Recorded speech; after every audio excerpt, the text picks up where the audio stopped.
বৈধ লাইসেন্স অবিলম্বে দিতেই হবে, হকারকে বৈধ লাইসেন্স অবিলম্বে দিতেই হবে। যারা কোনো হকারকে উচ্ছেদ করা চলবে না, হকারকে উচ্ছেদ করা চলবে না। সাম্প্রদায়িকতার বিরুদ্ধে সমস্ত মানুষ এক হও, সাম্প্রদায়িকতা মৌলবাদের বিরুদ্ধে সমস্ত মানুষ এক হও।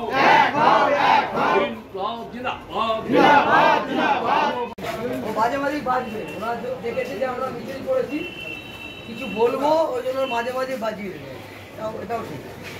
অবশ্যই যাত্রীদের জন্য এই অ্যানাউন্সমেন্ট সবসময় হওয়া উচিত। আমরা আমাদের স্বার্থে বলবো না যে এই অ্যানাউন্সমেন্ট বন্ধ করবো, কিন্তু এদেরও একটা থাকে, যখন অ্যানাউন্সমেন্টের দরকার তখন এরা অ্যানাউন্সমেন্ট করে না, আর মাঝে মাঝে ক্যাসেটটা বাজিয়ে দেয়।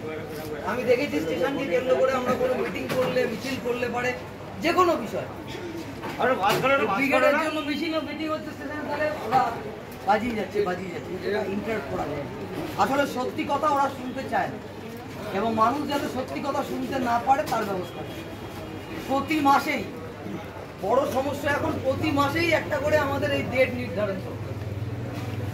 একজন আমাকে বলছিলেন যে আজকে কম কেন, কি করবেন হকার ভাইরা, নাকি রোজ দোকান বন্ধ রাখবে?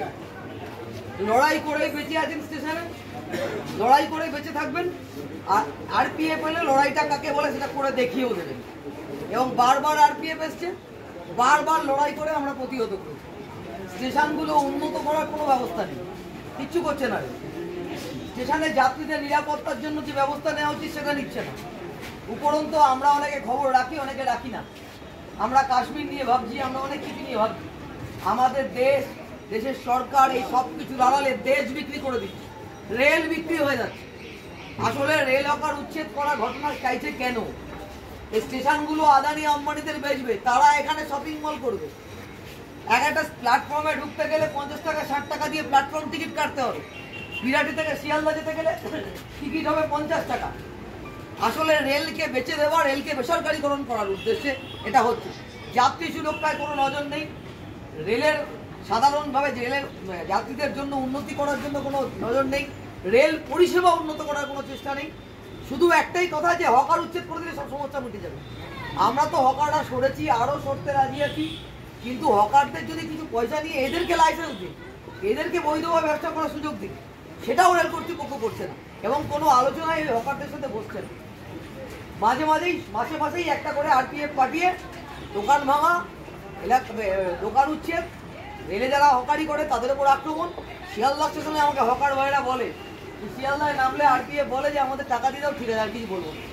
শিয়ালদাতে আরপিএফ বলে আমাদের টাকা দিয়ে দাও, ব্যাস। তাহলে আমাদেরও বোঝা গেছে যে, এবং যে আরপিএফ আমাদের উচ্ছেদ করার জন্য আসে, অবশ্যই ওদের ডিউটি, কিন্তু কদিন পরে রেলের নিরাপত্তাটাও বেসরকারীকরণ হয়ে যাবে। ওর যে সরকারি চাকরি করছে মনে করছে, যা রেলের যারা চাকরিরত, রেলের যারা স্টাফ, রেলের যারা আরপিএফ, এরাও আর আগামী দিনে সরকারি চাকরি থাকবে না, বেসরকারি থাকবে। ফলে লড়াই আমাদের চালিয়ে যেতে হবে।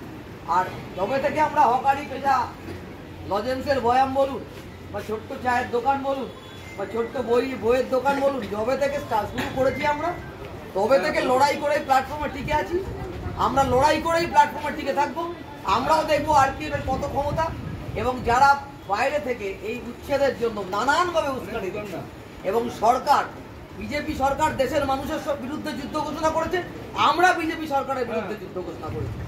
সামনে 20শে মের ধর্মঘট, মানুষ লড়াই করে অধিকার রক্ষা লড়াই করে। জিনিসের দাম বেড়েছে, রেল বেচে দিচ্ছে, সামাজিক সুরক্ষা আক্রান্ত শ্রমজীবী মানুষের, কৃষকের ফসলের ন্যায্য মূল্য আক্রান্ত, কৃষক আত্মহত্যার মিছিল বাড়ছে। ফলে গোটা দেশ ধর্মঘটের পথে 20শে মে, এই বিজেপি সরকারের বিরুদ্ধে। এবং আমরা মনে করি লড়াইটা খাবার, সেই লড়াইটাকে ওরা জাতের লড়াই, ধর্মের লড়াইয়ের নামে আমাদেরকে ভাগ করে দিচ্ছে। আসলে আমাদের ভাগ করে দিয়ে ওরা আমাদের সমস্যাগুলো থেকে নজর ঘুরিয়ে দিচ্ছে। চালের দাম বাড়লে পরে ওরা হিন্দু মুসলমান বলে, ডালের দাম বাড়লে পরে ওরা হিন্দু মুসলমান বলে, তেলের দাম বাড়লে পরে ওরা হিন্দু মুসলমান বলে, কাঁচা লঙ্কার দাম বাড়লে পরে ওরা হিন্দু মুসলমান বলে। আসলে ওরা এটাকে করে, ওরা হচ্ছে আমাদেরকে ভাগ করে রাখতে চায়, যাতে আমরা ঐক্যবদ্ধভাবে লড়াইটা না করতে পারি। আমরা ঐক্যবদ্ধভাবে লড়াই করব, আর লড়াই করে নিজেদের জায়গা আমরা রাখবো, এবং সেই লড়াইয়ের সঙ্গে সিআইটি সবসময় আছে। সকলকে ধন্যবাদ।